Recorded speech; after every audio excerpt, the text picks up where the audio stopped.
15.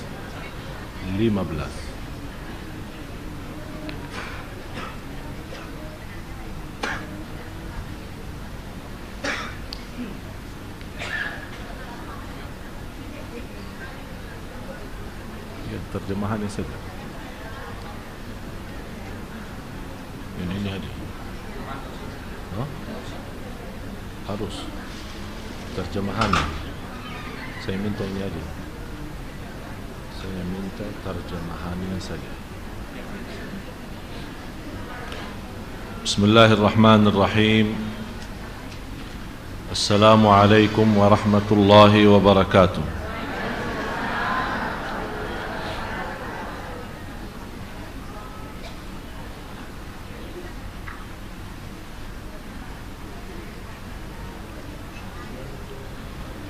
الحمد لله رب العالمين وأشهد أن لا إله إلا الله وحده لا شريك له ولي الصالحين وأشهد أن سيدنا ونبينا محمدا عبد الله ورسوله الصادق الأمين اللهم صل وسلم وبارك على سيدنا محمد وعلى آله وصحبه ومن تبعهم بإحسان إلى يوم الدين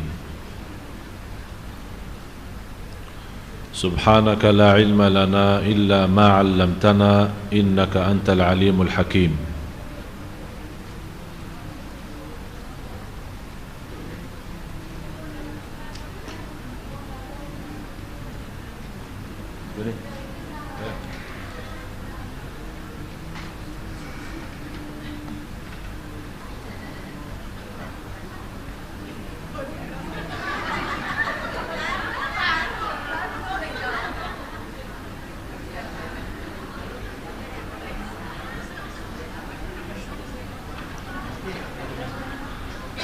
Isi yang banyak. Jangan lupa nawaitu, Bu. Nawaitu. Bersedekah nawaitu, yang minta jodoh, yang minta keturunan, yang minta kebahagiaan, yang minta sembuh, yang minta amal diterima, yang minta haji lagi, yang minta umrah. Nawaitu. Masya Allah, ibu-ibu suka bersedekah terus, tapi kadang-kadang lupa nawaitu. Innamal a'malu binniyat. Alhamdulillah, atas izin Allah subhanahu wa ta'ala, kita sama-sama jumpa lagi. Dari subuh belum istirahat sedikit pun, masih capek. Tapi udah, Sunda Kelapa ini kita tidak bisa tolak.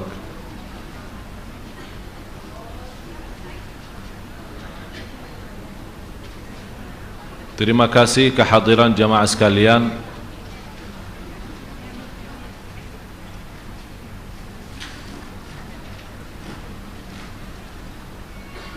Ini apa ini? Sini satu nih.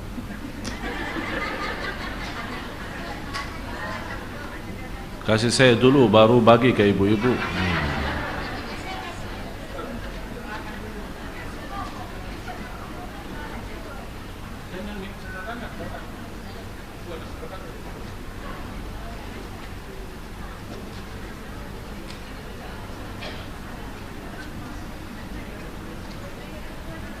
Minumannya aja. Tidak ada amplopnya.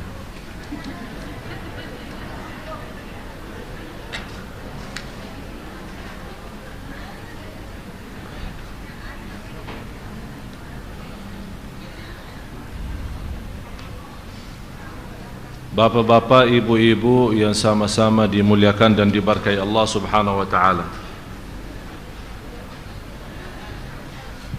Tema malam ini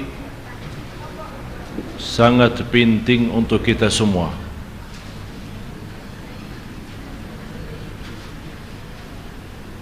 Masih repot ini urusan minuman.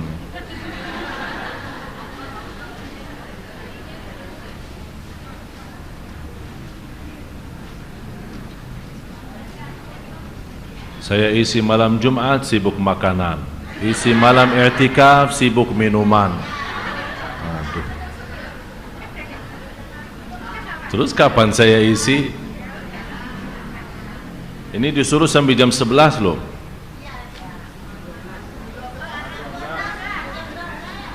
Kalau malam ini saya memberikan kesempatan insyaallah yang cukup untuk tanya jawab. Setuju? Ada yang sering bertanya soal persiapan kedatangan bulan puasa, apalagi hukum-hukum fikih bulan puasa atau yang lain-lain yang perlu kita jelaskan, termasuk hutang-hutang yang kita belum selesai, segera diselesaikan. Jangan sudah masuk bulan puasa nanti tanya Syekh Ali gimana, ketinggalan, ada hutang yang belum dibayar.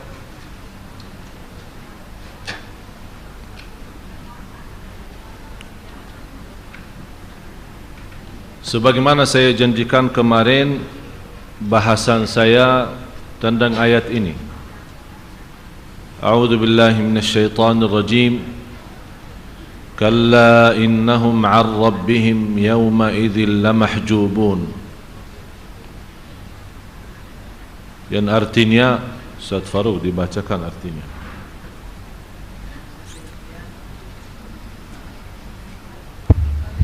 Sekali-sekali tidak, sesungguhnya mereka pada hari itu benar-benar terhalang dari melihat Tuhan mereka. Maksudnya sekali-sekali tidak seperti apa yang mereka katakan, bahwa mereka dekat pada sisi Tuhan.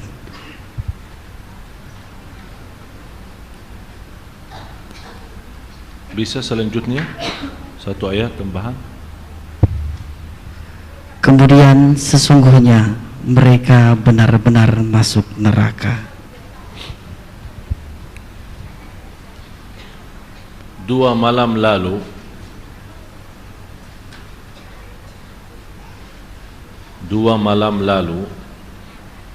saya lagi baca juz 30 untuk khatam Al-Quran. Tapi mohon maaf Bapak Ibu, sampai sekarang saya belum khatam. Padahal dua malam lalu sudah sampai juz 30. Alhamdulillah, setiap 3 hari Allah kasih kemudahan khatam Al-Quran. Tapi kali ini sudah mau masuk 6 hari saya belum khatam. Apa sebabnya saya tidak khatam? Kenapa tidak seperti biasa? Yang membuat saya berhenti ayat ini. Dan sampai sekarang saya belum tahu apakah saya masih bisa lanjut atau tidak.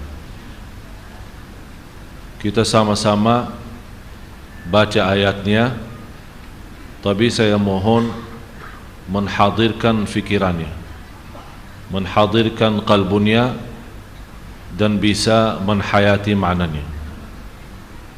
Tidak apa-apa, tetap artinya ada, biar ibu-ibu, bapak-bapak bisa menhayati artinya. Dalam 2 ayat itu, 15 dan 16 surah 83. Kalla innahum 'an rabbihim yawma idzil lamahjubun thumma innahum lasalul jahim. Dan artinya, Ustaz? Sekali-kali tidak, sesungguhnya mereka pada hari itu benar-benar terhalang dari melihat Tuhan mereka. Terhalang dari lihat Allah. Kemudian sesungguhnya mereka benar-benar masuk neraka. Kalau terhalang melihat Allah, berarti tempat kita di neraka. Saya bertanya Bapak Ibu, kalau kita kenal sama orang dekat dan kita benar-benar sayang sama dia dan dia sayang sama kita, tiba-tiba saat kita ingin bertemu, berjumpa dengan beliau, ternyata asistennya tidak mengizinkan, dihalangi, tidak diberikan kesempatan. Malah begitu kita ketemu beliau datang salaman, malah dia berpaling. Kita berusaha mendekati, malah dia menjauh. Kira-kira perasaan kita apa? Sedih. Pasti berfikir sepanjang hari, sepanjang minggu, sepanjang bulan, salah saya apa? Sampai dia tidak mau ketemu saya. Salah saya apa? Sampai dia tidak mau menghadapi saya. Salah saya apa? Sampai dia tidak mau salaman sama saya. Malah saya yang berusaha datang ke dia, mencari dia, bersalaman sama dia, malah dia berpaling dalam menjauh. Pasti akan muncul dalam fikiran kita bermacam hal. Apa salah kita? Kenapa dia seperti ini? Buruk sangka muncul, bisa menjadi buruk sangka, bisa negatif, bisa juga memfikirkan siapa yang memfitnahkan saya. Pasti ada orang lain yang mentusuk hatinya, pasti ada orang lain yang membawa fitnah ke dia, yang membuat dia punya respon atau marah sama saya. Ini Bapak Ibu, kita begitu berduli dan berfikir sampai kadang-kadang tidak bisa tidur untuk mencari alasan kenapa dia tidak mau terima saya. Padahal barangkali 10 tahun, 20 tahun, bisa 50 tahun kita sudah sahabat. Mungkin teman sekolah, mungkin tetangga, sama-sama sejak kecil main-main sampai sudah besar, sama-sama menjadi tetangga. Hari nikahnya kita juga di dalam satu acara. Hari berpesta kita ada sama-sama. Hari senang kita sama-sama. Hari sedih kita sama-sama. Hari makan kita selalu bersama. Berangkat pun ke tanah suci bersama, tak pernah pisah. Begitu tiba-tiba dia menghalangi kita bertemu dengan dia, dia malah menjauh, malah tidak menerima. Telepon kita tidak diangkat, SMS kita tidak dibalas, dan segala hal membuat kita benar-benar tidak kuat. Malah saya yakin ada yang memiliki perasaan sudah sampai segitu, barangkali dia sudah merasa sudah hampir mau mati, dan malah ada orang merasa dunia ini sudah tidak ada artinya. Ini hanya satu orang sebagai kawan lama, dia menjauh tanpa dia tahu ada alasan apa. Ternyata kita berduli sama manusia, apalagi sama orang yang kita sayangi, apalagi sama orang yang kita hargai, apalagi hubungan kita sama orang itu cukup ikatannya cukup kuat dan tidak ada siapapun yang berani menjauhkan kita. Tapi apa yang terjadi? Ini kita berduli kalau hubungan kita sama sesama teman, sahabat, kerabat sudah begitu sedihnya. Apalagi Bapak Ibu, kalau kita termasuk orang yang terhalang dari Allah. Apakah kita pernah berduli? Apakah kita pernah sedih? Apakah kita pernah duduk sampai subuh, malam hari tidak bisa tidur? Kenapa Allah tidak menerima doa saya? Kenapa saya tidak bisa khusyuk dalam salat? Kenapa saya susah istiqamah menjaga salat malam? Kenapa saya dulu masih bisa berbuat banyak macam kebaikan, kenapa sekarang sudah berubah? Apakah selama ini saya punya ibadah sia-sia? Apakah selama ini saya mengangkat tangan bermunajat kepada Allah, malah Allah berpaling dari saya? Apakah saya berusaha mencari ridha Allah, malah Allah subhanahu wa ta'ala menunggu saatnya untuk memberikan kesiksaannya dan kemurkaannya kepada saya? Begitu kita terhalang dari seorang manusia, barangkali seorang manusia ini belum tentu menjaminkan kita selamat nanti di akhirat, tapi kita tidak ada rasa kalau membaca kitabullah, atau kita terasa orang-orang yang terhalang dari Allah. Ini yang membuat saya sudah lebih dari 5 hari belum mampu khatam, padahal sudah sampai juz 30 dan sampai ke ayat ini suratul Mutaffifin. Kalla innahum 'an rabbihim yawma idzin lamahjubun thumma innahum lasalul jahim. Mudah-mudahan tidak ada di antara yang hadir yang terhalang dari Allah. Karena sungguh kalau kita terhalang dari Allah, menurut saya dunia ini tidak ada artinya. Segala harta tidak ada artinya, segala kemuliaan tidak ada artinya, walaupun semua manusia memberikan perhatian sepenuhnya, membantu sepenuhnya, berjuang untuk kita sepenuhnya, tapi Allah tidak peduli dengan kita. Ya Allah, rugi, celaka. Ini yang harusnya membuat kita susah tidur. Bukan karena bangkrut saham, bukan karena rugi hutangnya, bukan karena orang yang kita berikan pinjaman dia tidak mau kembalikan, membuat kita sakit kepala dan berusaha setiap hari melaporkan. Siapa yang melaporkan kita kalau Allah menghalangi dari kita? Siapa yang mau urus kita kalau Allah sudah tidak mau urus kita?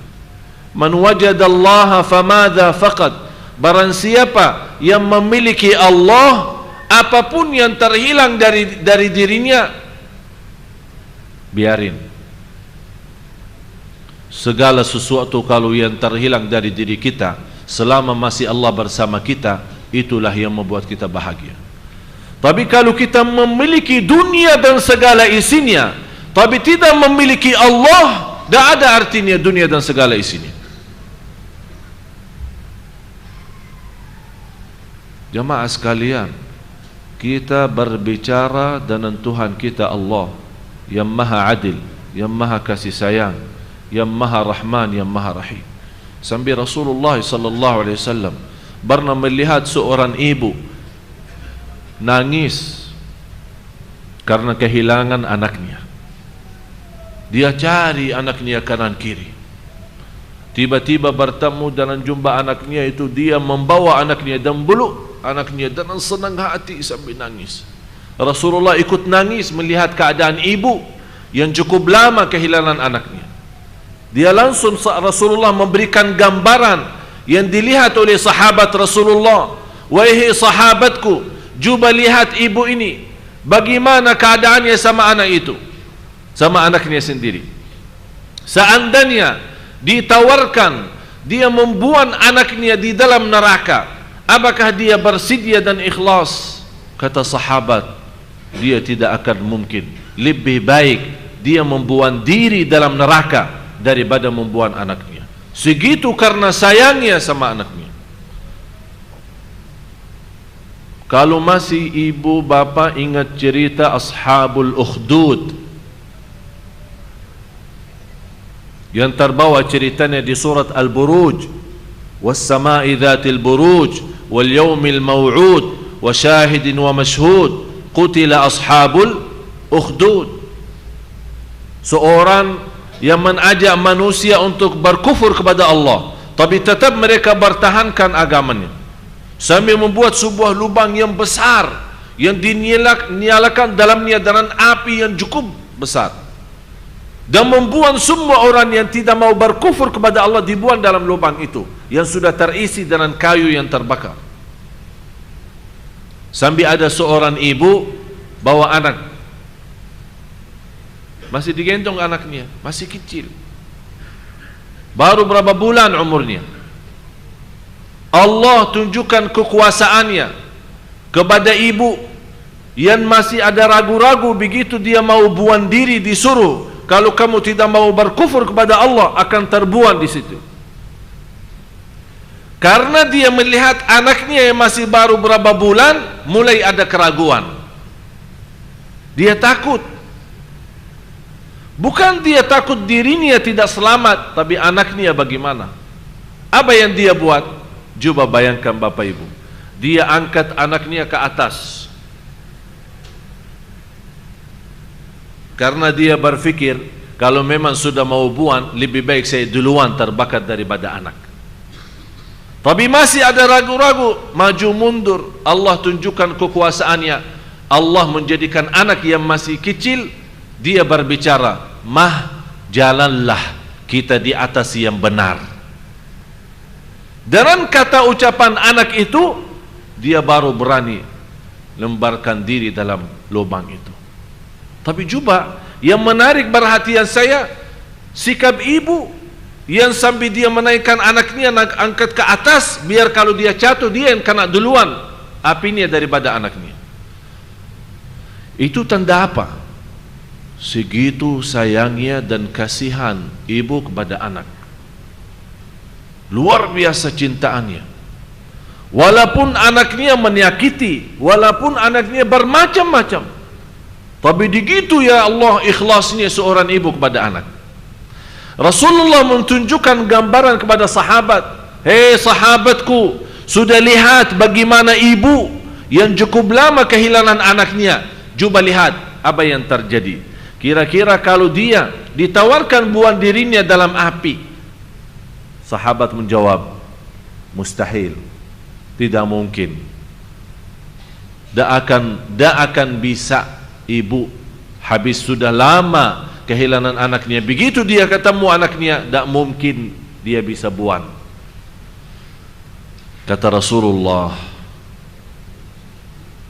"Sungguh Allah lebih kasih sayang kepada hamba daripada ibu kepada anak." Coba lihat gambaran yang luar biasa yang diberikan oleh Rasul kepada sahabat. Memang Rasulullah salah satu yang memiliki kehebatan saat berdakwah.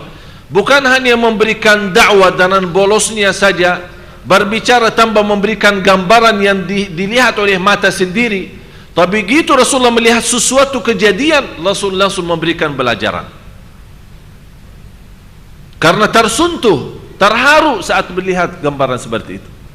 Mereka melihat Allah juga tidak pernah mau dan Allah tidak hendaki orang-orang masuk neraka, karena Allah lebih sayang kepada hamba daripada ibu kepada anak. Kalau memang ibu sebagai makhluk yang tidak mampu membuang anaknya duluan dalam api, apalagi Allah sayangnya sekali untuk membuang hambanya dalam neraka. Tapi hamba-hamba yang maksa diri, seolah-olah ya Allah, tak usah capek, saya mau neraka. Itulah hakikatnya. Kalla innahum 'an rabbihim yawma idzin lamahjubun thumma innahum lasalul jahim. Berarti sebabnya mereka dimasukkan dalam neraka karena terhalang dari Allah. Tapi apa yang membuat sebab kita terhalang dari Allah? Ada 10 sebab. Ada 10 sebab yang menghalangi kita ketemu Allah. Ada 10 sebab yang menghalangi kita bisa mendekatkan diri kepada Allah. Ada 10 sebab yang membuat kita berusaha mendekati diri kepada Allah, malah Allah yang maha besar menjauhkan.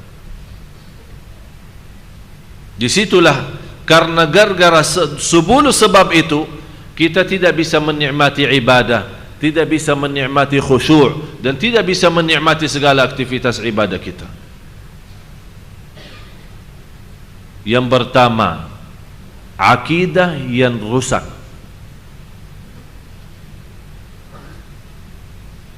Sumber iman kita rusak. Sekarang tersebar sebuah kata yang menunjukkan kerusakan iman umat Islam. Allah tidak adil. Itu sering kita dengar. Malah yang saya heran, kita bukan dengar kata itu dari orang awam, malah yang kita dengar kata itu dari orang yang biasa majlis ta'lim dan majlis zikir. Kenapa dia berkata Allah tidak adil? Karena dia saat masih nakal, saat masih dosa dan maksiat, Allah tidak pernah uji dia. Malah enak, semuanya lancar, tidak ada masalah. Begitu dia buka halaman baru, taubatan nasuha, berhenti minuman keras, berhenti minuman dan maksiat dan dosa, berhenti kembali kepada Allah, sudah jaga salat malam, sudah jaga baca Quran, puasa Isnin Kamis, rutin majlis ilmu dan majlis zikir, tertumbah banyak cobaan dari kanan kiri. Mobilnya dicuri, rumahnya terbakar, sakit jantung, uangnya ditipu, usahanya ditipu, bermacam-macam cobaan. Dia sampai dia tidak pernah berfikir dari mana datang itu. Disitulah dia tanpa sadar, tanpa disengaja, tanpa dinawa itu, kenapa Allah sama saya begitu? Ini tanda akidah rusak.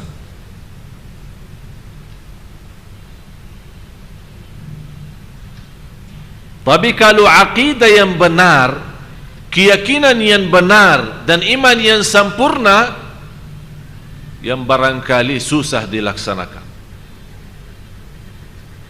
adalah bagaimana kita bisa jadi hamba Allah sebagaimana orang mayat yang dibolak-baliknya badannya tapi dia tidak bisa berbuat apa-apa.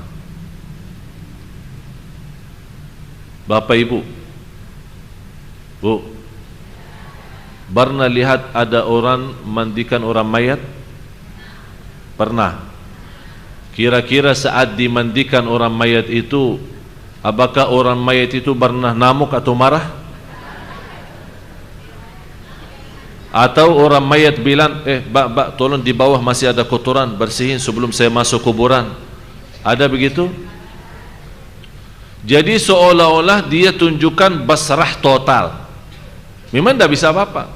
Bagaimana kita bisa jadi seperti itu kepada Allah? Jadi seolah-olah kita tunjukkan, ya Allah, mau apa? Saya sami'na wa ata'na. Mau kasih lancar, alhamdulillah. Mau kasih cobaan, saya sabar. Jadi benar-benar kita memiliki iman, apapun yang dari Allah kita selalu terima. Bukan terima ucapan. Ini. Oh, kalau saya punya pisau ini bisa di kalbu ini susah.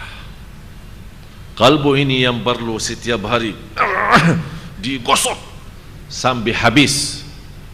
Karena ini akidah yang rusak di dalam, bukan nyata keluar. Itu dalamnya yang kita punya kedalaman rusak. Yang tunjukkan kedalaman rusak gara-gara terhalang kita dari Allah. Coba maaf, kembali ke ayat yang sebelumnya, ayat 14. Coba lihat artinya apa. Baca Ustaz.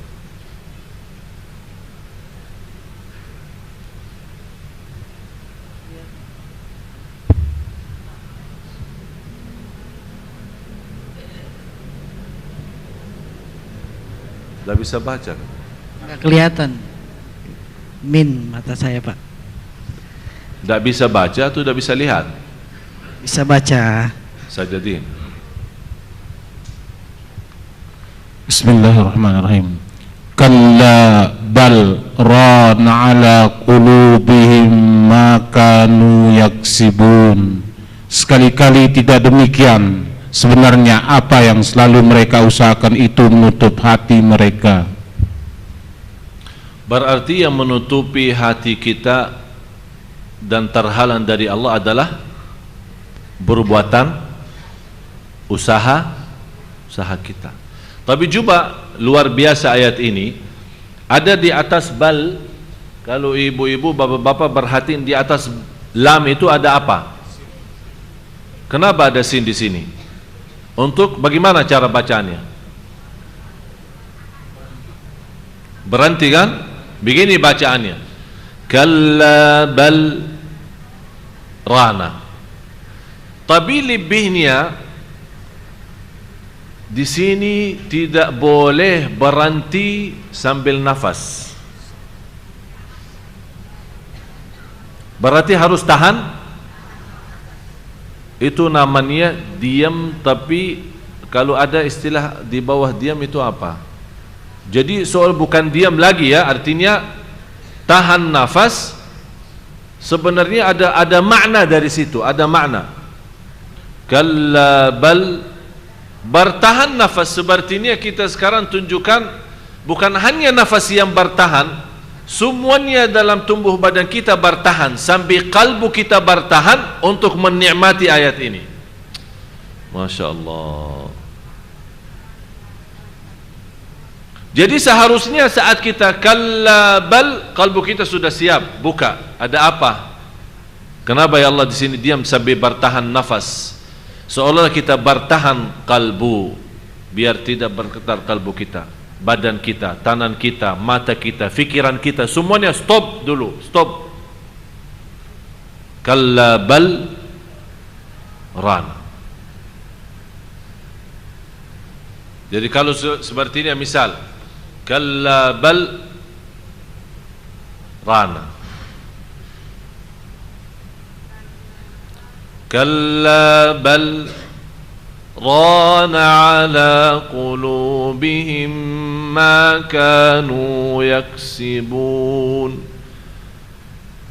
Jadi usaha dan perbuatan kita adalah yang menghalangi kita dari Allah. Tertutup hati kita. Lama-lama karena sudah tertutup hati kita, saat kita menghadapi sebuah kejadian yang tidak menenangkan hati kita, apa yang keluar dari mulut kita? Allah tidak adil, Allah tidak baik sama saya, Allah yang mentakdirkan saya berbuat riba, Allah yang mentakdirkan saya berbuat zina. Seolah-olah saat kita berdosa dan maksiat, kita lembarkan kepada Allah yang salah, bukan kita yang salah. Tapi saat kita berbuat baik, ya Allah saya sudah baik, ya Allah saya sudah salat malam. Tapi begitu salah dan maksiat, ya Allah, disalahin Allah. Itu tanda akidah rusak. Hati-hati. Harus kita kembali kepada fitrah kita. Ini yang menjadi bahasan saya besok, InsyaAllah di TV One ketemu insyaAllah. Besok di TV One jam 1 siang bahasan saya itu, fitrah manusia yang sebenarnya apa? Fitrahnya, kesempurnaan yang Allah berikan apa? Kenapa sekarang hidup manusia sudah kacau? Karena kita yang membuat kacau, bukan Allah. Malah justru Allah memberikan yang terbaik dalam segala hal. Ucapan pun yang berikan oleh Allah yang terbaik. Tapi yang merusak langkah pertama, yang merusak dan memberikan akidah yang rusak itu dulu, karena saat kita dilahirkan masih suci kan, yang memberikan masukan siapa? Pertama kali siapa? Orang tua. Karena yang membawa anak sampai dia dewasa adalah orang tuanya. Oleh karena itu jangan heran kalau kita lihat ada orang masih megang budayanya, dia tidak peduli Islam menerima atau Islam tidak menerima, tapi langsung dia mengucapkan ini kebiasaan kakek nenek saya. Dia membela sampai mati, tapi dia tidak akan mau bersedia membela sampai mati Islam.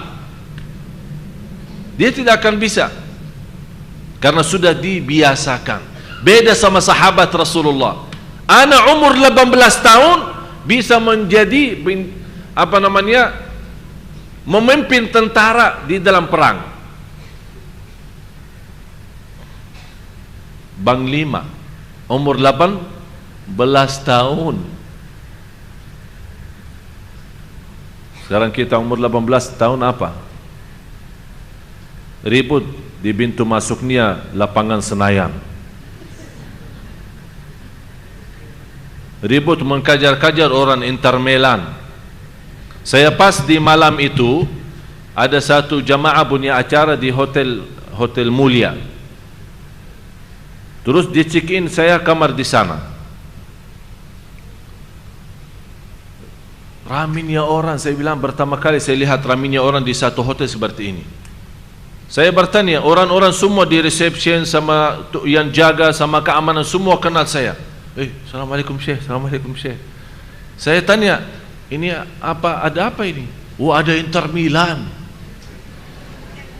Sambil bangga ada Inter Milan. Saya, seperti ini ada orang-orang sahabat Rasul yang datang atau siapa gitu.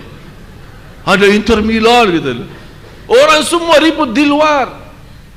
Belum polisi, belum keamanan ketat, masuknya keluar aja susah. Anak-anak kita yang barangkali malamnya itu ibunya salat malam, berdoa, baca Al-Quran, anaknya, "Mah, saya mau ini ikut nonton di Senayan ya." Ya, hati-hati sayang. Oh, hati-hati sayang lagi. Pulang dengan rasa bangga bisa dapat tanda tangan orang Inter Milan. Kalau Inter Milan orang Islam semua, alhamdulillah kita berjuangkan untuk orang Islam. Tapi ternyata musuh orang Islam. Dan inilah cara orang Yahudi, sistemnya meributkan umat Islam kesibukan dalam permainan bola itu, biar dia tinggalkan Islamnya. Ini salah satu perjuangan orang Yahudi.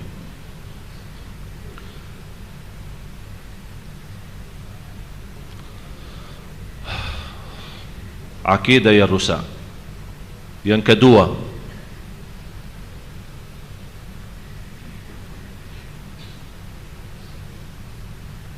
syirik, bersutuhan,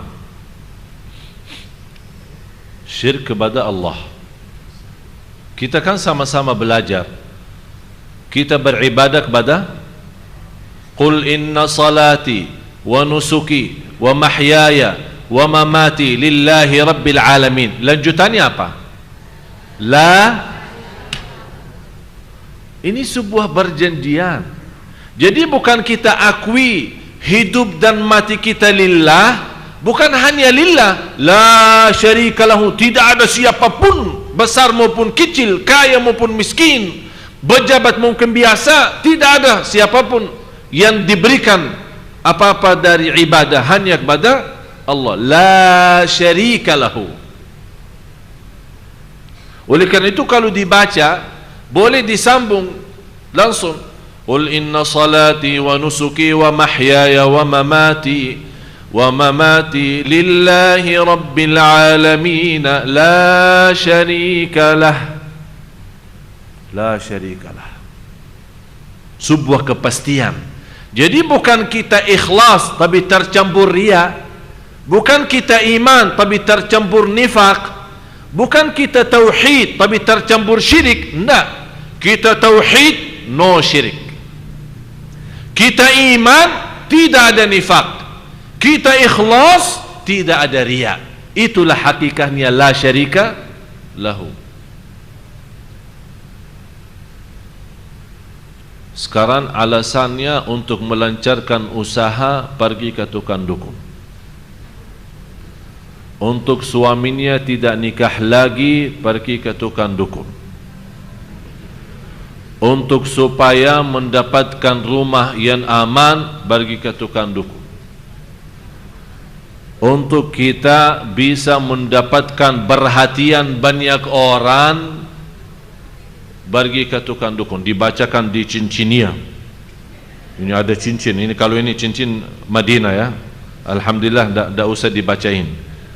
Ada orang ada cincin, kemarin ada yang datang ke rumah saya, ada yang tunjukkan, ada bermacam-macam, ada merah, ada hijau, ada biru, ada yang besar, macam-macam. Dia kasih tahu saya, kalau ini buat menarik perhatian wanita. Saya bilang alhamdulillah, saya cukup tertarik, tidak perlu pakai cincin. Dia kasih tahu, kalau yang ini di mana antum punya barang mau jual, walaupun orang tidak mau tetap beli, yang penting antum bawa. Terus saya bilang, bagaimana saya bawa cincinnya? Apakah setiap orang tamu datang saya harus biar dia mau, atau biasa-biasa aja? Harus tunjukkan gitu atau gimana? Malah yang lucunya, ada seorang ibu, tapi alhamdulillah bukan jamaah Sunda Kelapa, tapi seorang ibu sana jauh sudah sana lah. Dia pernah mendengar suaminya nikah lagi. Dia pergi ke tukang dukun, minta tolong. Mohon maaf ya, ini cerita benar ini. Minta tolong ini, Mbak, saya minta obat biar suami saya tidak bisa berhubungan sama istrinya yang baru. Siap, boleh, berapa? 5 juta. Bayar 5 juta. Dikasih obat. Ternyata resep obatnya itu ada waktu tertentu atau cara tertentu. Ibu itu salah. Ternyata berlebihan. Akibatnya apa?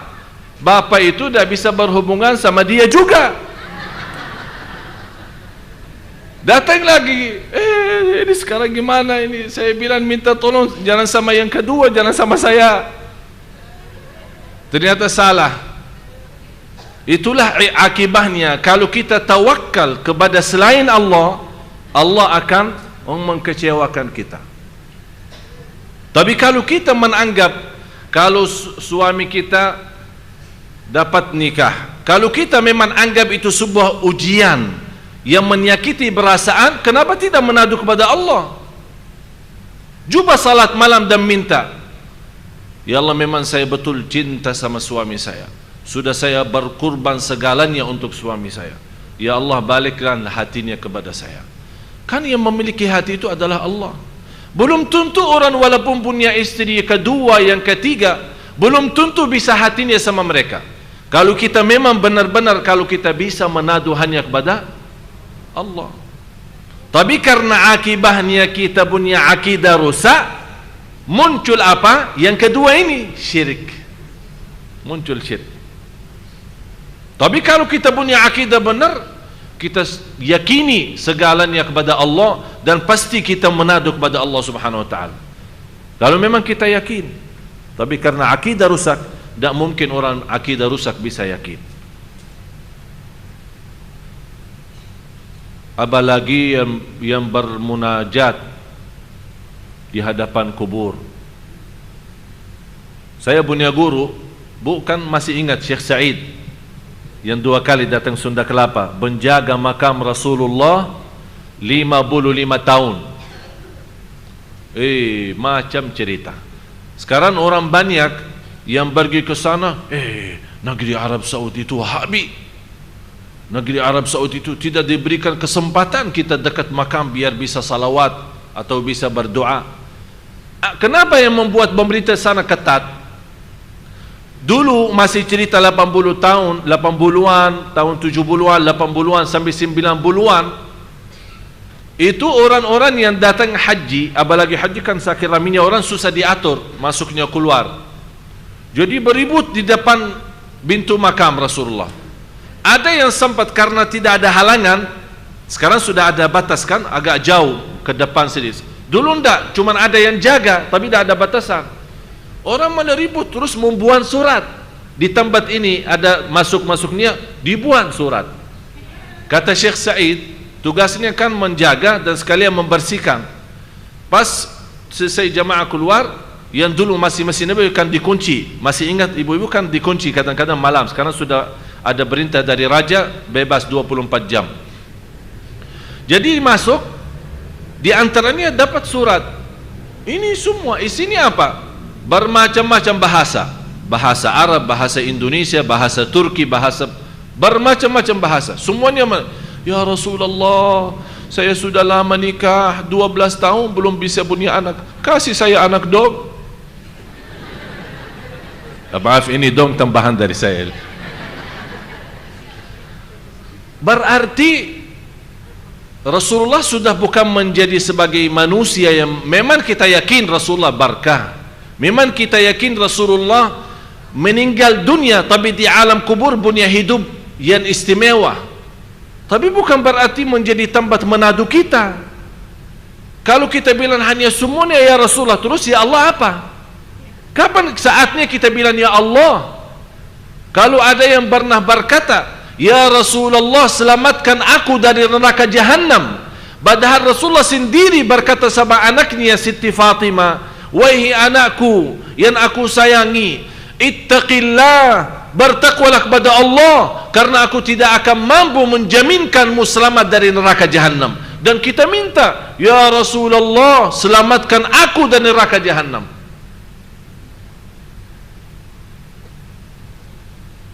Ini sering dibacakan pas maulid, apalagi baca berzanji. Karena isinya tidak semua sama. Ada memang isinya baik, ada muji Rasul, mendoakan Rasul, bersalawat kepada Rasul, baik. Tapi ada isi meminta doa langsung, ya Rasulullah. Tapi kita kan tidak ngerti, malah ikut orang joget lagi. Saking senangnya lagunya, dia tidak faham artinya bahasa Arab. Itu yang perlu kita berhati-hati. Bukan berarti berzanji semua tidak boleh. Kita boleh baca karena ada isinya kata-kata syair yang bagus dari sisi makna, bermunajat kepada Allah, bertawassul kepada Rasulullah. Ya Rabbi bil Mustafa balligh maqasidana. Terus waghfir lana ma madha ya wasi'an. Dimulai ya Rabbi bil Mustafa, ya Allah dengan Nabi Muhammad. Tapi diawalikan ya Rabbi, berarti di sini ada ya Allah dulu. Ya Rabbi, dengan barakah Nabi Muhammad ampunilah. Ya Allah, dengan kemuliaan Nabi Muhammad mudahkanlah. Ya Allah, dengan keberkahan Nabi Muhammad sembuhkanlah. Jadi itu namanya tawassul. Tapi tidak ada orang istilah ya Rasulullah sembuhkan, ya Rasulullah ampuni, berarti mana Allah. Hati-hati dari syirik, karena Allah paling tidak senang berbuatan syirik. Segala dosa bisa diampuni kecuali dosa syirik. Yang ketiga, bid'ah ucapan atau ucapan yang bid'ah. Artinya ucapan yang bid'ah itu kata-kata yang baru. Contoh, sebenarnya Bapak Ibu kalau kita perhatiin susunannya sampai 10, ini semuanya dasarnya akidah rusak. Kadang kita lihat orang kaya raya, uangnya bukan miliaran, banyak sudah triliunan. Tapi kita lihat ibadahnya biasa-biasa, puasanya malah jarang, datang ke masjid telat. Ada orang bilang, kaya tapi biasa.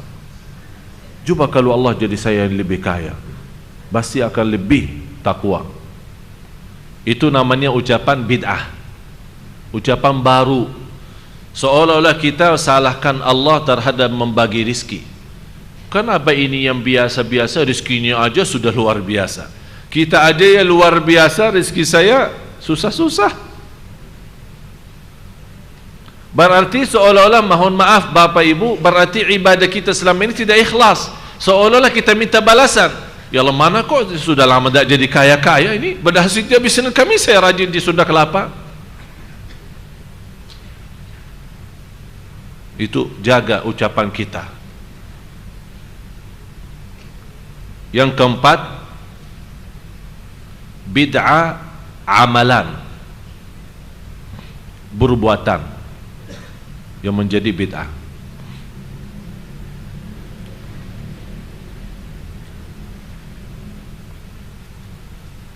Contohnya apa? Orang-orang begitu masuk rumah baru harus disiram darahnya ayam di depan pintu rumah. Itu kan perbuatan kan? Memang dia punya keyakinan kepada Allah, tapi kenapa dia diselamatkan dari hantu katanya. Malah tukang bangunan, ini saya pernah dengar cerita itu di Lombok. Orang tukang bangunan di sana, kalau diperintahkan untuk naik atap untuk lanjut bangunan ke atas itu, Oh Pak, enggak berani. Kok enggak berani? Ada apa? Harus sembelih ayam Pak. Kalau sembelih ayam di sini dan siram darahnya baru saya naik. Kok gitu ceritanya? Termasuk sekarang bermacam sesajen, juru kunci. Allah tunjukkan Merapi tetap meletus walaupun ada juru kuncinya. Biar ada perbuatan macam itu jangan dipercayai. Tapi tetap walaupun Allah takdirkan dia meninggal dunia dan mewakili sekarang orang baru lagi juru kuncinya, masih tetap masyarakat menerima dan percaya. Itulah gara-gara perbuatan amalan bid'ah yang lama-lama menjadi kufur kepada Allah. Orang-orang bawa bermacam makanan sesajen ke depan laut biar diselamatkan. Pada dari salat malam bersedekah, mengangkat tangan, karena air laut kan makhluk Allah. Kalau Allah belum izinkan apa-apa, dia tidak bisa berbuat apa-apa. Kita ucapkan la haula wa quwwata illa billah, gunung dan batu dan air laut pun mengucapkan la haula wa la quwwata illa billah. Dia tidak akan punya upaya dan daya untuk berbuat apa-apa. Malah yang menarik saya, ada sebuah hadis qudsi, air laut setiap hari, coba Bapak Ibu dengarin. Air laut setiap hari 3 kali minta izin sama Allah untuk menghabiskan manusia. Tapi Allah bertahan, jangan dulu. Setiap hari berapa kali? 3 kali. Menurut saya air laut sudah sakit hati sama manusia. Benar-benar kecewa air laut. Malah ada orang berani datang ke dekat laut di pantai berbuat macam dosa dan maksiat, seolah-olah berani lawan. Dia sudah sakit hati, ya Allah izinkan saya habiskan mereka. Kata Allah, jangan dulu, masih ada di antara hambaku yang masih beristighfar, biarkan. Tapi begitu sudah air laut yang ada di Aceh, saat Allah sudah membiarkan, udah terserah. Tapi masih rahmat Allah, masih rahmat Allah dan tanah rahmat Allah di situ. Air yang maju yang namanya tsunami menghabiskan 500.000. Tapi Bapak Ibu, saya yakin kalau bukan di situ ada rahmat Allah, tidak ada yang namanya Aceh saat ini. Walaupun Allah izinkan air laut maju menjadi sebuah hukuman atas perbuatan manusia, tapi tetap masih Allah kasih sayang. Padahal dikirakan seharusnya tsunami itu mengakibatkan tidak ada daerah Aceh. Tidak ada Aceh, tidak ada, sudah habis. Saya kemarin dari Aceh 4 hari lalu. Saya dibawa keliling ke tempat bekas-bekas tsunami. Ya Allah, memang Allah maha dahsyat, Allah maha segala-galanya.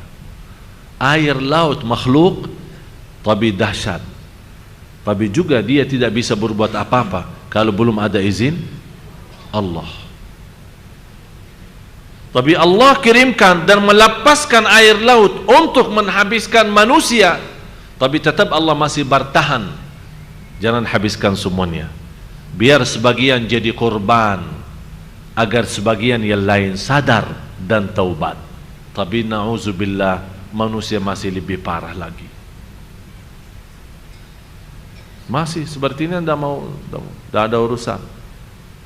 Ini sebuah kejadian karena sebenarnya ada pengaruh semesta alam, karena kedekatan bintang ini dengan bintang itu, kemudian laut tidak ini normal, ini alasannya, kemudian bikin macam alasan. Mataharinya seharusnya diterbit dengan sekian derajat, dan bulan ini karena ada sedikit hambatan air lautnya. Apaan itu? Ikan yang ada di dalam air laut dan semua makhluk yang ada di dalam air laut di saat itu bermunajat kepada Allah, beristighfar. Bumi yang namanya bumi, di hadis yang sahih Rasulullah bersabda, innal abdal fajir idza mat istaraha al bilad wal ibad wal syajar wal dawab. Kalau hamba Allah yang fasik meninggal dunia, bumi, pohon dan batu beristirahat, mengucapkan terima kasih ya Allah, engkau sudah mengambil nyawa orang fasik. Karena bumi tidak senang orang fasik berjalan di atasnya. Begitu ada orang salih meninggal dunia, yang pertama sedihnya bumi mengadu kepada Allah, ya Allah, kenapa ini orang salih? Biarkan dia masih enak jalanannya. Kemana saja dia pergi akhlaknya baik, sopan, amanat, tawadu, rendah hati, tidak pernah berbuat macam-macam di atasku. Kata Allah, sudah saatnya dia meninggal, kamulah jadi saksi baik bagi dia nanti di hari kiamat. Allah jadikan bumi saksi baik. Baca Bapak Ibu surat Idza Zulzilat. Idza zulzilatil ardu zilzalaha wa akhrajatil ardu athqalaha wa qala al insanu ma laha yawma idzin tuhadditsu akhbaraha. Berita, dia akan memberitakan semuanya kepada Allah nanti di hari kiamat atas apa yang kita lakukan, baiknya maupun buruknya. Jadi hati-hati Bapak Ibu, ucapan kita, berlangkah kita, berlakuan kita, bukan hanya mata dan tangan kita jadi saksi, bumi pun jadi saksi.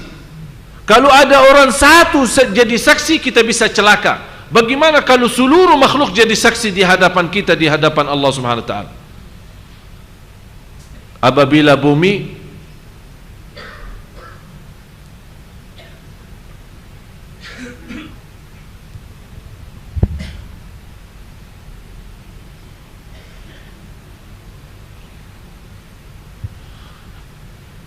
bumi digoncangkan dengan guncangannya yang dahsyat, dan bumi telah mengeluarkan beban-beban berat yang dikandungnya, dan manusia bertanya, mengapa bumi jadi begini? Ini manusia heran, karena dia selama hidup di bumi tidak pernah melihat peristiwa seperti ini. Ada apa bumi ini? Kenapa ya Allah? Baru dia akan cerita bumi. Terus, karena sesungguhnya Tuhanmu telah memerintahkan. Sebelumnya jangan kubur dong.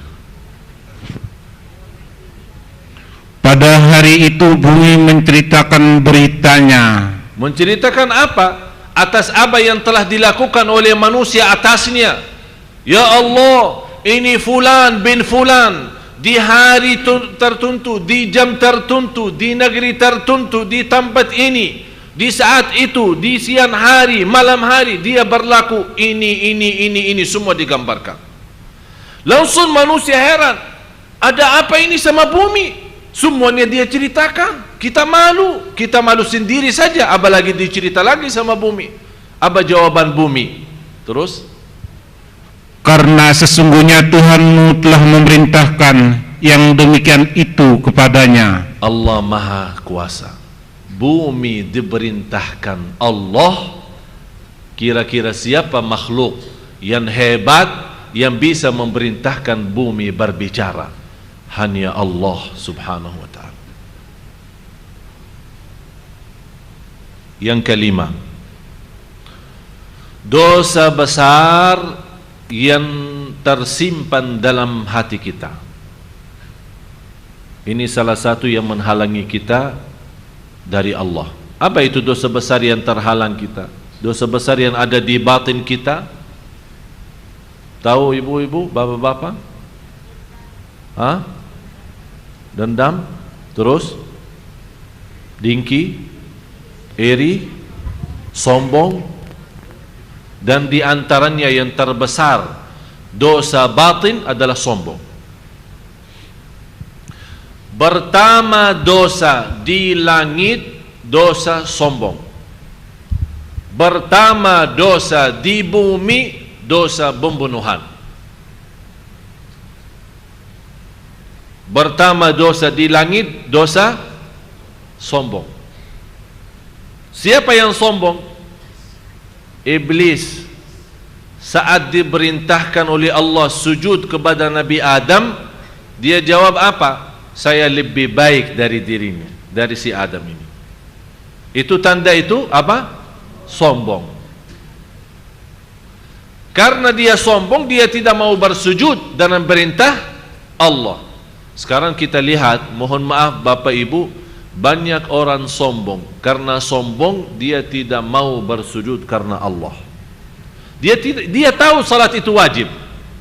Dia tahu diancam orang yang tidak salat, diancam masuk neraka. Dia tahu orang yang tidak salat tidak akan selamat. Dia tahu semua. Tapi karena sudah dalam batinnya, sudah terisi hatinya kesombongan, membuat secara otomatis tidak salat. Bukan dia tidak mau salat, karena sombong yang ada di dalam dirinya. Bagaimana orang sombong mau menjadi rendah? Karena salat ada kerindahan, ruku', apalagi sujud lebih rendah lagi. Ini berarti bertentangan dengan kesombongan. Na'udzubillah. Jadi hati-hati dari dosa batin, dosa besar batin. Sombong, iri, dengki, dendam, yang kita bisa jaga. Artinya Bapak Ibu, ada dosa bisikan. Kadang-kadang mohon maaf, ada sebuah bisikan dalam hati kita, tapi kita sendiri tidak suka. Contoh, ada seorang ibu datang, tiba-tiba begitu kita lihat ibu, muncul perasaan tidak enak. Kenapa dia datang? Padahal kita tidak punya masalah sama dia. Dia baik, kita baik sama dia, dia baik sama kita. Tapi kenapa ada bisikan-bisikan seperti ini? Ini semuanya was-was dari syaitan. Tidak usah diperhatiin, beristighfar saja. Tapi yang menjadi bahaya adalah dosa batin yang kita memberikan perhatian. Sombong ya sengaja sombong, malah bertambah sombong. Itu yang perlu kita jaga. Karena dari dosa besar batin menghalangi kita dari Allah. Yang keenam, dosa besar lahir.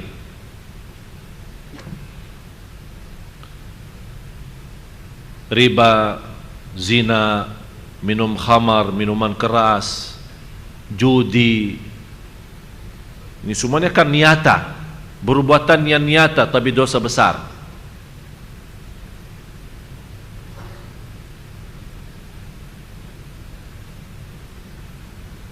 Apalagi tersebar di jamaah kita,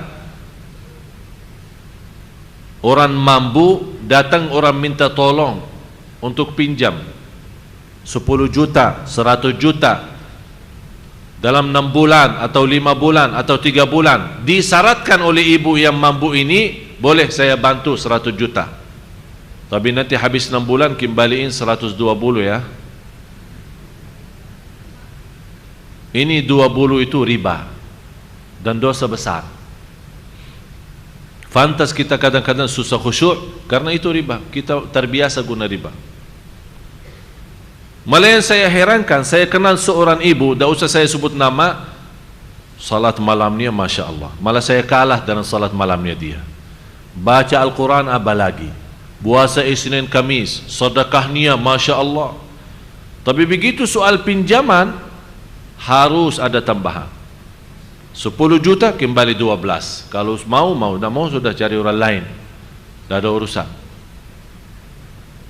Udah bu, saya mau berangkat haji, boleh bantu? Ya boleh, nanti saya bayarin di travel. Berapa harga haji? 100 juta. Udahlah, nanti bu kembali pulang dari haji 150 ya.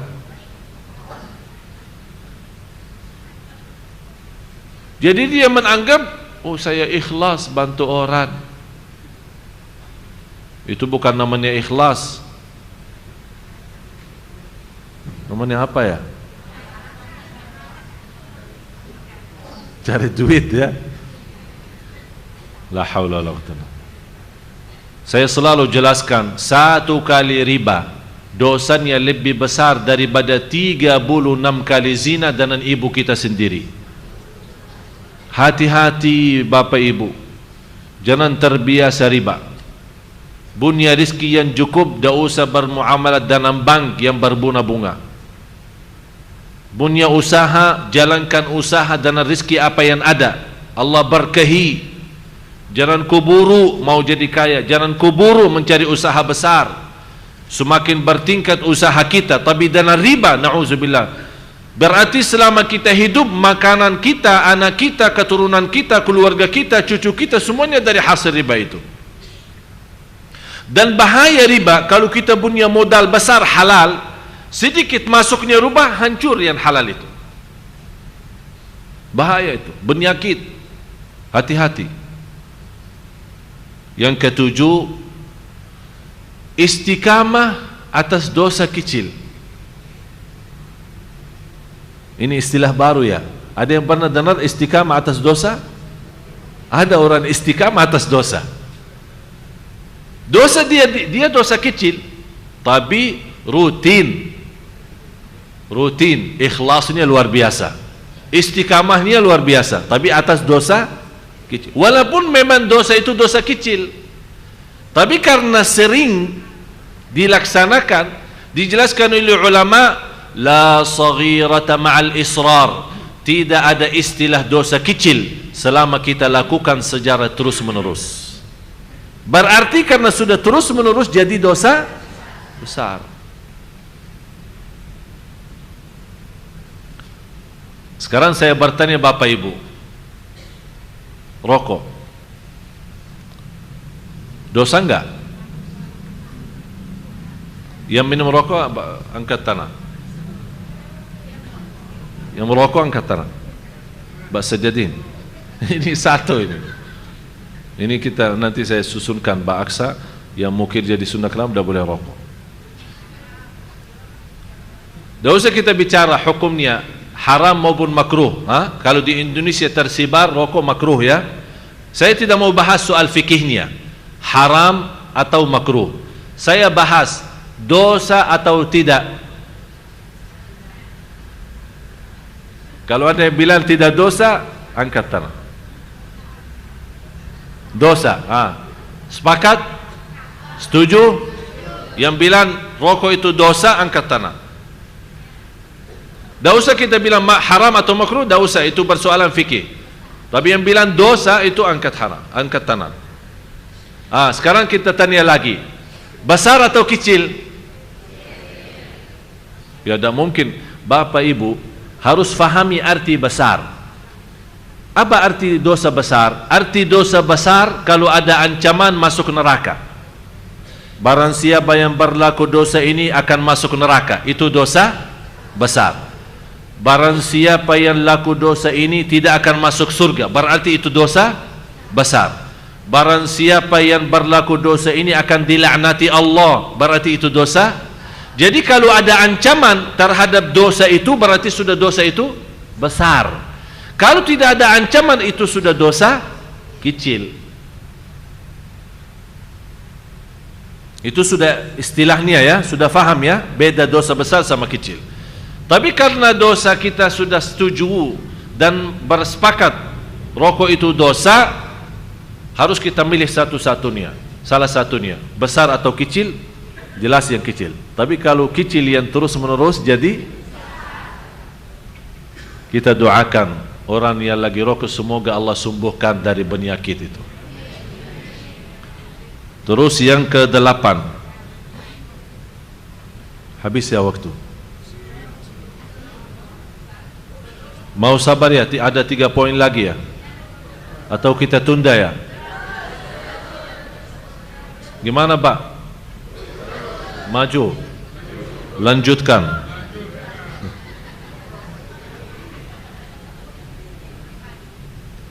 Tolong Bapak Ibu doakan, alhamdulillah atas segala kemudahan dari Allah.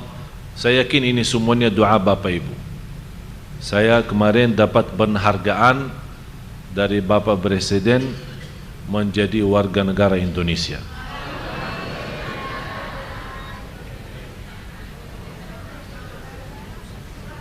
Amin, amin. Alhamdulillah. Walaupun warga negara Arab ya, orang-orang banyak bilang sama saya, masa warga negara Arab ditinggalin? Saya bilang demi Indonesia, tidak apa-apa. Karena saya sudah jatuh cinta Indonesia.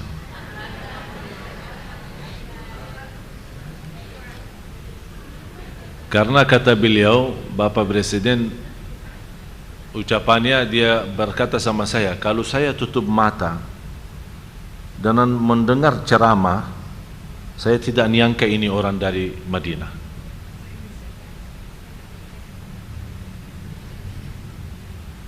Tapi bagi saya, kemudahan dalam bahasa, padahal saya sampai sekarang, mohon maaf Bapak Ibu, sampai sekarang apalagi kalau dikasih buku, baca buku, banyak orang bawakan, tolong kata pengantar, saya bilang tidak bisa baca buku Indonesia. Sampai sekarang belum bisa. Oleh karena itu, mau terbitkan buku, satu buku aja masih berbulan-bulan belum bisa-bisa. Karena harus saya dibantu dengan tim untuk ketik. Masih alhamdulillah mulai sekarang bisa itu balas SMS, balas BBM, apalagi kata-kata cinta sudah hafal lah. Kalau kata-kata cinta sudah bisa. Tapi sama istri lah. Terus yang ke-8, berbanyak berlebih-lebihan terhadap mubah. Ini yang ke-8. Ini salah satu kebiasaan, berlebih-lebihan terhadap mubah. Apa arti mubah? Sudah punya rumah bagus, masih cari rumah lagi. Buat apa? Banyak duit. Sudah makanan enak, dia mencari makanan yang lebih mahal. Sudah punya mobil yang cukup membawa dia ke sana kemari, rasanya tidak enak kalau tidak ada bermacam banyak mobil. Itu kan namanya mubah. Sebenarnya Bapak Ibu, jangan salah faham. Orang punya rumah mewah bukan haram. Orang punya mobil bagus bukan haram. Yang menjadi bahaya, yang menghalangi kita dari Allah tanpa kita sadar, berlebih-lebihan terhadap kemewahan rumah kita, kebagusan mobil kita, yang menjauhkan kita dari hal-hal yang lebih utama dan lebih baik. Beda sama orang punya mobil bagus, tapi mungkin karena tahunnya sudah 2010, sekarang sudah 2012, dia punya keinginan Allah kasih rezeki banyak. Saya punya 2012 aja. Tapi yang bekasnya bagaimana? Disedekahin. Yang punya mobil lebih boleh kasih saya satu.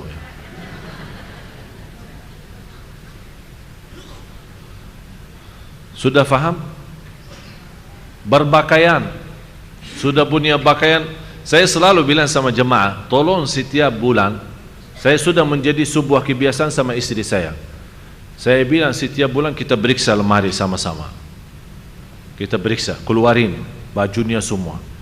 Masya Allah bisa isi berapa kupar tas. Ini buat siapa? Ini sekampung orang sini atau untuk kamu sendiri?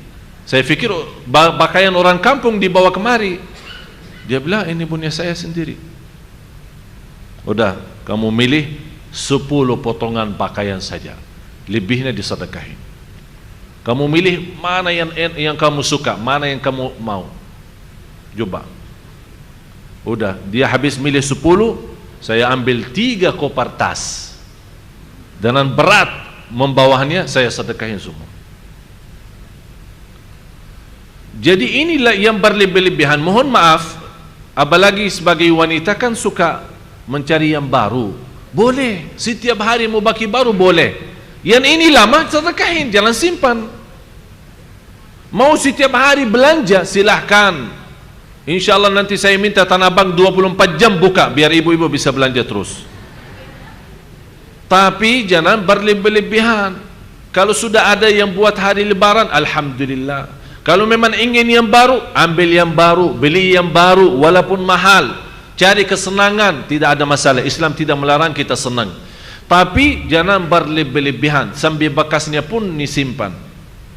Baru mengambil, bekas disimpan, malah bisa lama tidak pernah kita pakai. Cuba bagaimana kalau kita menjadi seorang yang menutupi auratnya orang lain. Cuba bagaimana kelebihan makan kita memberikan menutupi kelaparan orang lain. Masya Allah, kita hidup damai, baru enak hidup kita. Rasulullah bersabda, tidak akan orang imannya seorang iman sempurna kalau dia tidur tetangganya lapar. Cuba bayangkan,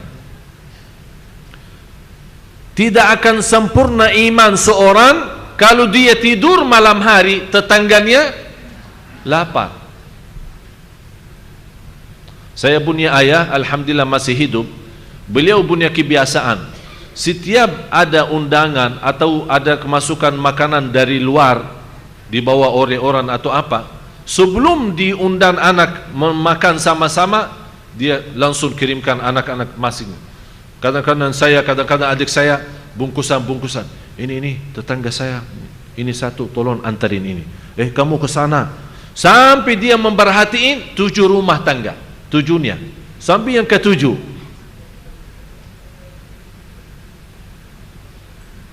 Saya sekarang minta Bapak Ibu jangan sampai yang ke-7, yang paling dekat sajalah, yang samping rumah kita.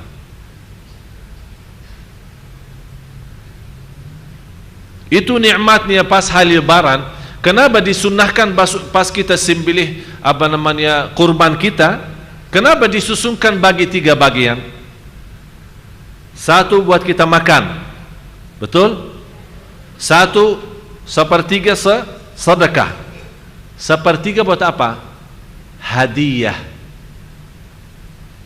Apa istilah hadiah? Walaupun orang kaya raya boleh kita hadiahkan dari daging kurban. Apa tujuan Islam? Untuk menjadikan bersatuan, kedamaian. Yang kaya dapat, yang miskin dapat. Yang kaya menutupi matanya biar dia, tetangga saya sembelih bermacam kambing, tidak ada kirim kambing ke saya. Allah tutupi matanya. Jangan hasud, ini sudah bagian buatmu. Yang miskin lihat tetangganya sembelih bermacam kambing, mana nasib saya? Ini nasibmu, sedekah. Udah menutupi kelaparan. Islam memang luar biasa menaturkan sedekah kita, termasuk kurban. Yang ke-9, lalai, ghaflah.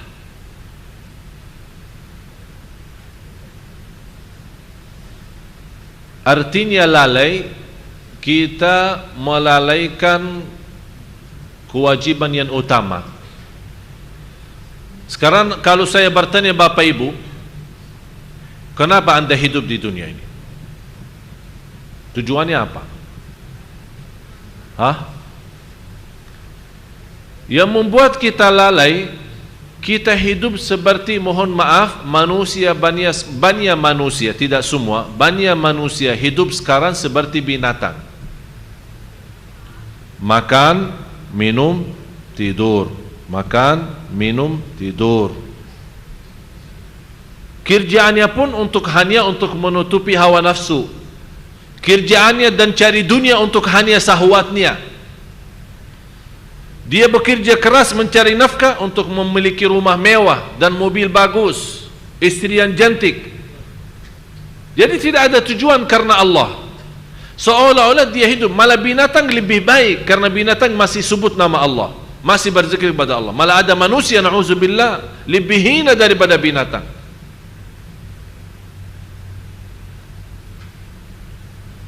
Allah menciptakan malaika dengan cahaya, bunya akal, tapi tidak bunya syahwat.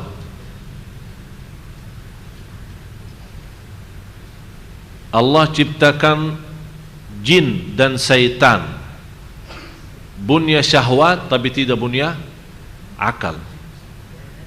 Allah ciptakan manusia di antaranya bunya akal dan syahwat. Sudah faham? Malaika akal tapi tidak ada syahwat.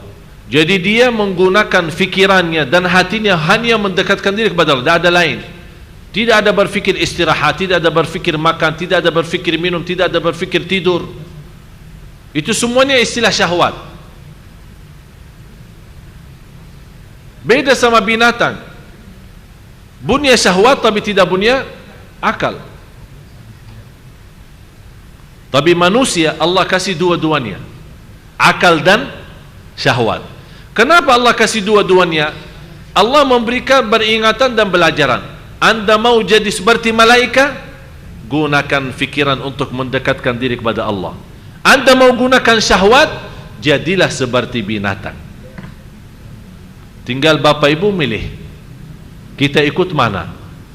Ikut kesadaran kita, hati nurani kita, mencari ridha Allah agar Allah menjadikan kita lebih baik.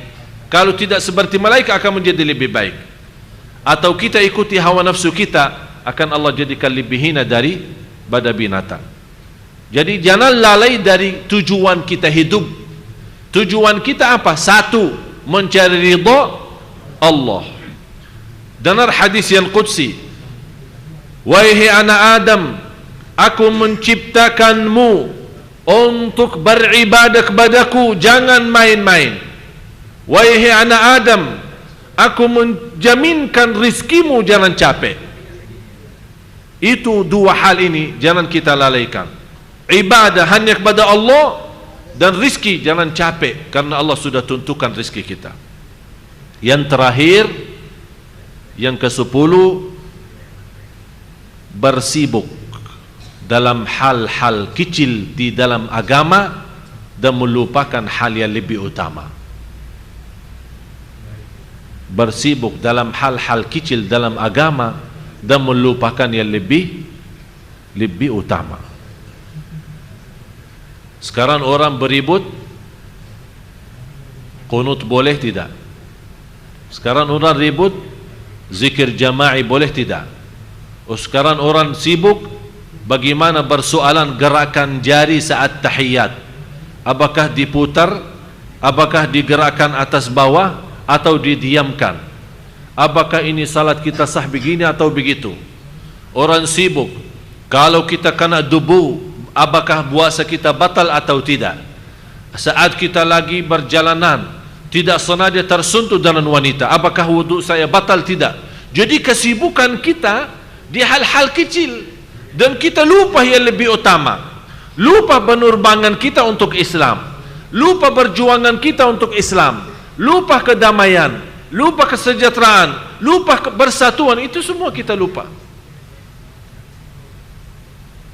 Jadi harus Bapak Ibu mempelajari agama dan bisa memiliki pemahaman, membedakan mana yang utama, mana yang lebih utama.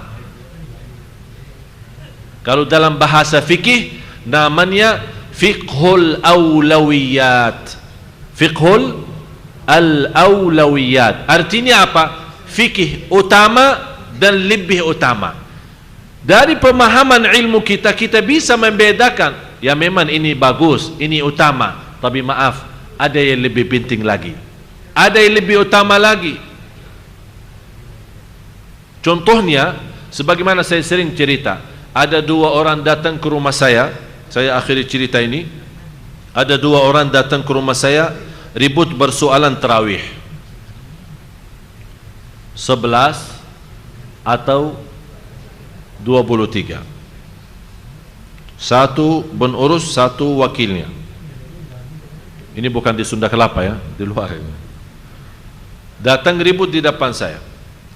Yang satu tuntukan 11 dengan dasar Rasulullah tidak pernah lebih daripada 11. Hadis Siti Aisyah, di bulan Ramadan maupun di luar bulan Ramadan tidak pernah lebih daripada 11. Dasar bagus dan cukup kuat. Yang satu lagi punya dasar, Rasulullah juga bersabda, salat malam 2 rakaat, 2 rakaat, 2 rakaat, sampai kalau takut subuh tutup dengan witir. Berarti tidak ada batas. Tapi kenapa dibatasi 23? Dasarnya dan contohnya Masjidil Haram dan Masjid Nabawi. Mereka di sana salat 23. Masa selama ini mereka yang sebagai ulama besar yang memahami agama lebih daripada kita, masa tidak memiliki dasar yang kuat? Kenapa mereka jual 23 rakaat? Jadi ribut di depan saya. Enggak, saya tentukan 11. Enggak, 23. Ribut sampai tarik-tarik. Saya bilang, datang bertanya, minta jawab atau mau ribut? Kalau mau ribut pulang aja lah. Tidak usah ribut di depan saya. Kalau mau jawabannya, duduk dulu. Enggak, kita mau cari jawabannya, silahkan duduk. Saya akan kasih jawaban. Berdua tenang saja. Habis mereka tenang, saya bilang begini. Begitu selesai salat Isya, Bapa berdiri dan berikan pengumuman kepada jamaah, mohon maaf, tidak ada salat tarawih, kami tutup masjid. Itu jawaban saya. Kenapa? Karena di sini memang tarawih utama, tapi yang lebih utama adalah persatuan. Yang lebih utama adalah kedamaian. Ternyata sunnah tarawih menakibah fitnah, beributan, berbacahan, dah usah tarawih, udah masing-masing di rumah, selesai masalah. Itu namanya fikhu utama dan yang lebih utama.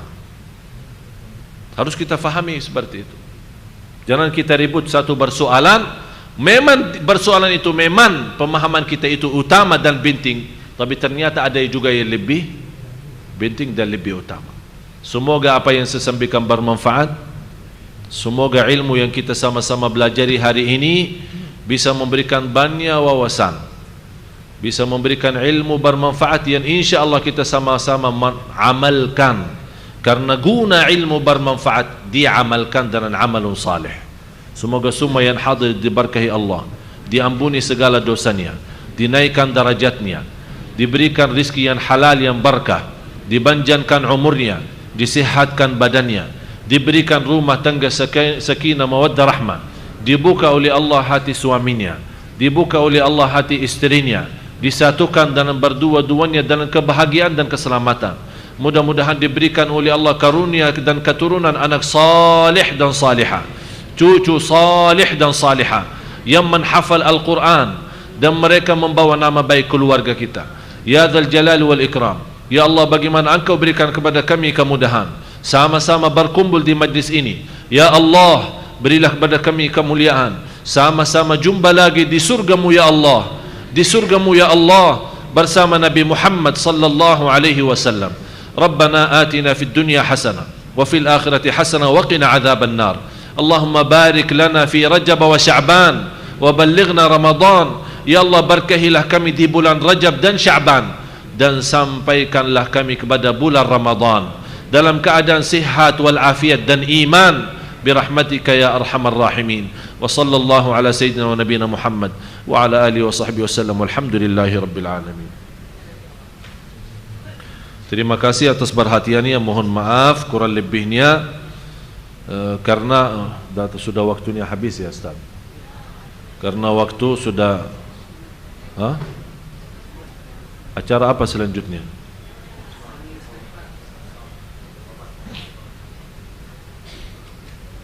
Dah diizinkan tanya jawab. InsyaAllah lain waktu. Kalau saya siap aja, tapi Ustaz bilang sudah stop. Udah sami'na. Sami'na. Kok ibu-ibu dah ikhlas kayaknya. InsyaAllah, terima kasih. Semoga insyaAllah saya yakin malam ini kita banyak sudah belajar. Mudah-mudahan 10 poin ini yang kita sama-sama baru belajari bisa betul-betul ibu-ibu beraktik dan bisa memberikan perhatian sepenuhnya agar insyaAllah ke depan kita mendapatkan perhatian sepenuhnya juga dari Allah Subhanahu wa ta'ala.